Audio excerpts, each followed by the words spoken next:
Bismillahirrahmanirrahim. Assalamualaikum warahmatullahi wabarakatuh.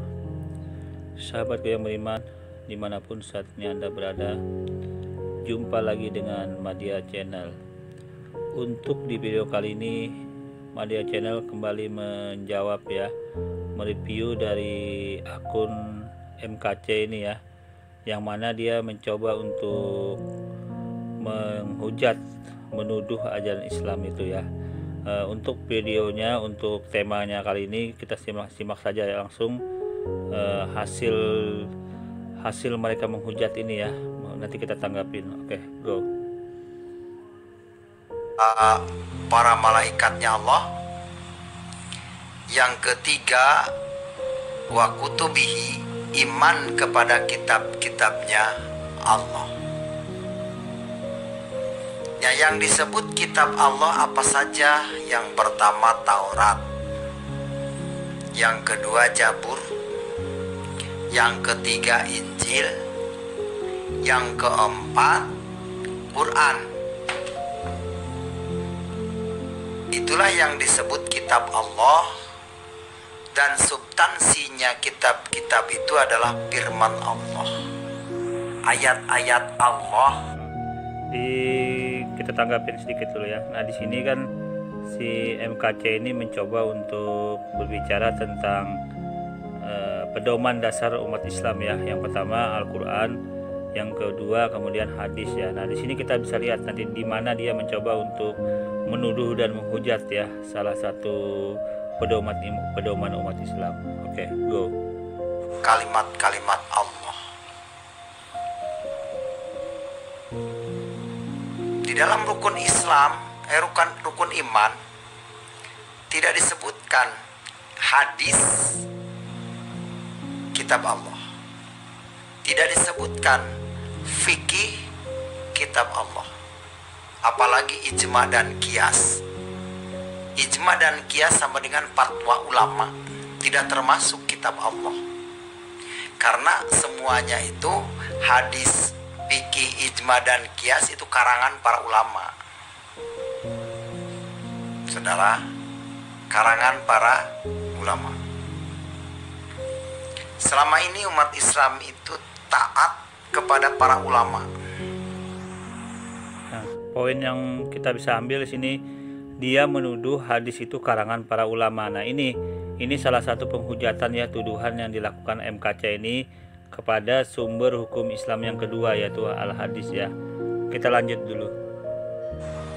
Sehingga orangnya yang bebal, yang tidak cerdas, susah untuk menerima kebenaran dari Taurat dan Injil, karena memang sudah didoktrin bahwa Taurat dan Injil itu sudah dipalsukan. Padahal sebetulnya bukan dipalsukan. Taurat dan Injil itu adalah kopian firman Tuhan, karena yang berfirmannya sudah ke sorga, kembali lagi kepada Allah. Di mana ayatnya yang mengatakan bahwa Isa kembali kepada Allah? Surat Al-Imran ayat 55 menjelaskan, Idqallallah ya Isa, ini mutawafika wa rafi'uka wa mutahhiruka minal ladzina kafaru wa ja'ilul ladzina tabauka fawqal ladzina kafaru ila yaumil qiyamah tsumma ila marji'ukum. Yang artinya, ingatlah ketika Allah berfirman. Surat Al-Imran 55 ayat 55 ini mengatakan Allah yang berfirman. Nah, di sini dia mencoba kembali untuk menghujat segala sesuatu itu dan mengistimewakan segala sesuatu, yaitu mengistimewakan Isa Coba kita dengar dulu sebentar. Kepada siapa Allah berfirman? Hai Isa, kepada Isa, sesungguhnya aku akan menyampaikan kamu kepada akhir ajalmu dan mengangkat kamu kepadaku, serta membersihkan kamu dari orang-orang yang kafir. Kalau melihat ayat ini, selain Isa dan pengikutnya adalah kafir, dan menjadikan orang-orang yang mengikuti kamu Isa di atas orang kafir hingga hari kiamat. Jadi pengikut Isa itu akan di atas orang kafir sampai hari kiamat. Summa ilayya marji'ukum, kemudian hanya kepada akulah kembalimu, kata Allah. Jadi kalau yang sudah mengikuti Isa Al-Masih, mengikuti Yesus, itu sudah punya kepastian kembalinya kepada Allah, karena tertulis di Al-Quran. Oke. Nah, di sini dia mencoba tadi ya menyesatkan makna dari posisi Nabi Isa ini ya. Di dalam ajaran Islam, Nabi Isa ini salah satu Nabi dan Rasul ya. Isa Al-Masih ini adalah salah satu Nabi dan Rasul yang wajib diimani umat Islam ya. Artinya ajaran Nabi Isa sebelum beliau meninggal, para pengikut-pengikutnya itu masih ada sebagian beriman ya. Tapi sepeninggal Nabi Isa atau dalam hal ini, maka pengikutnya itu sudah sangat banyak yang sesat ya, terutama menyembah Nabi Isa sendiri ya dalam hal ini. Nah, ini sesat dalam Islam. Tapi di sini dicoba untuk diputarbalikkan oleh MKC ini, yang mana di dalam Islam Isa itu ajarannya lurus masih dulu, tapi setelah dibelokkan oleh pengikutnya yang sepeninggal Nabi Isa ini, maka tidak lagi menggambarkan itu ajaran Nabi Isa. Tetapi inilah dari hujatannya ya, kita dengar kembali. Ya, kalau yang mengikuti Nabi Muhammad itu tidak tertulis di Al-Quran akan kembali kepada Allah. Mereka menjawab wallahu alam. Nah, kita jawab dulu ya. Disinilah yang poin pentingnya juga, di mana si KC ini menuduh kembali ya, menghujat kepada Nabi Muhammad SAW yang membawa Al-Quran itu sendiri. Nah, poin pentingnya di sini adalah dia menuduh dan menghujat Nabi Muhammad, sementara dia mengutip Al-Quran itu sendiri yang dibawakan oleh Nabi Muhammad. Ini kan aneh ini orang. Ini namanya orang oon ya, oon. Kita lanjut kembali ya.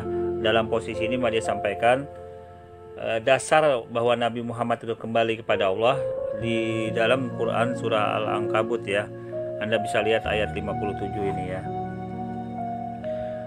Bismillahirrahmanirrahim. Kullu nafsin za'iqatul maut ya. Summa ilaina turja'un ya. Jadi kullu nafsi ini za'iqatul maut ini sudah jelas ya, setiap yang bernyawa ya, kullu nafsi za'iqatul maut ya. Jadi setiap yang bernyawa dalam hal ini menjelaskan bahwa itu adalah akan kembali hanya kepada Allah. Inna lillahi wa inna ilaihi rajiun ya. Summa ilaina turja'un. Kalau dalam Ankabut ini seperti ini ya gambarnya ya. Oke. Jadi sudah jelas ya, Nabi Muhammad dan seluruh umat Islam yang dituduhkan oleh MKC ini akan kembali kepada Allah Subhanahu wa taala. Oke. Di sini dia jelaskan dulu posisi hadis yang dihujat dan dituduhnya kembali ya. Dalam hal ini hadis adalah segala yang disandarkan kepada Nabi Muhammad SAW yang menjadi tumpuan umat Islam sehingga saat ini. Jadi apapun perbuatan Nabi, perkataan, ucapannya, perilaku, perbuatan Nabi Muhammad itu semua diilhami oleh Allah Subhanahu wa taala, menjadi suri tauladan Nabi Muhammad SAW itu.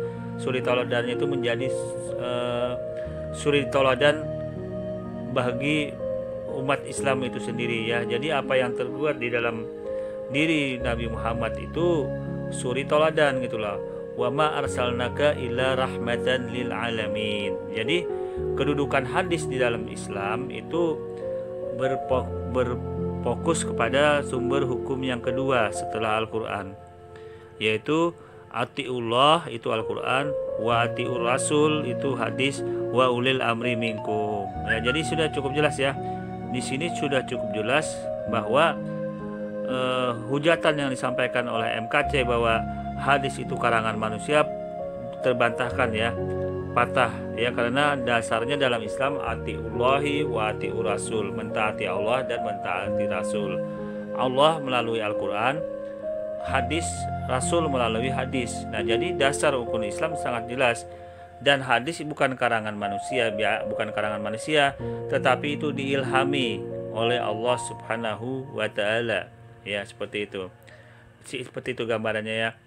Hadis posisinya semua perbuatan Nabi dalam hal ini, dalam hal yang sudah Maria sampaikan tadi, diilhami, bukan perbuatan posisi pribadi manusia biasa. Jadi hujatan Pak KC ya, MKC ini sangat menyesatkan sebagai pedoman dasar umat Islam yang kedua. Oke, saya kira cukup jelas ya untuk menjawab tuduhan MKC ini untuk masalah hadis dan beberapa hal yang lain dalam Islam itu sendiri. Oke, kurang lebihnya Madia mohon maaf. Wassalamualaikum warahmatullahi wabarakatuh.